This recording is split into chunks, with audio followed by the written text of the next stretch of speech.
As we inch closer to the Republican National Convention, a group is organizing in resistance. It is part of an effort to make sure the voices of local and national protesters who oppose the RNC continue to be heard. It comes as the city of Charlotte has yet to announce plans about how it will manage widespread protests and counter-protests during the convention this summer.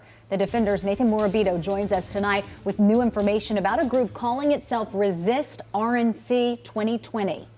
Yeah, you know, Resist RNC 2020 has a website and Facebook page and is recruiting volunteers. The group is trying to organize a collective voice with the message that the majority of Charlotteans didn't want this convention here in the first place and disagree politically with the party coming to town.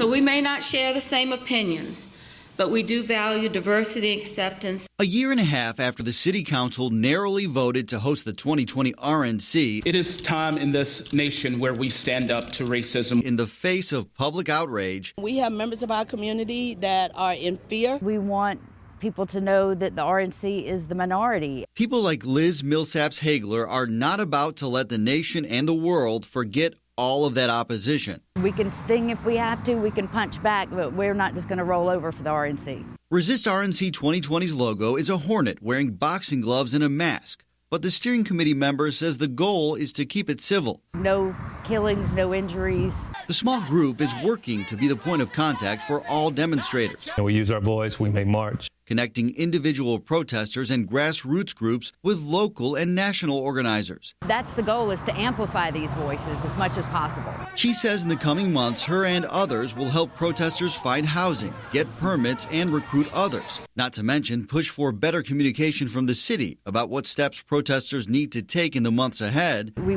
want CMPD to treat everyone equitably. We prefer no arrests. And advocate for the fair treatment of all of those who show up.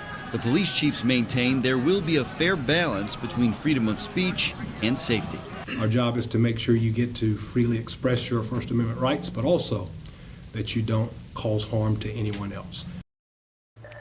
I also learned this today. If you want to protest, the city of Charlotte told us people can now apply for protest permits, but so far, no one's turned in a permit application, which is surprising to me. Yeah, and we're watching this closely, and I'm sure people who are interested are watching it. When will we learn more information about that? Well, yeah, I spoke with a convention spokeswoman within the last hour. She told me there's going to be more information announced closer to the convention. That's the bad news. But she said the Republican National Convention is working closely with the city, with law enforcement to ensure, quote, opportunities for civil discourse in our political process. So we're going to have to be patient. Yeah. That's the bottom line. Yeah. All right, Nate, we'll be following it. Thank you.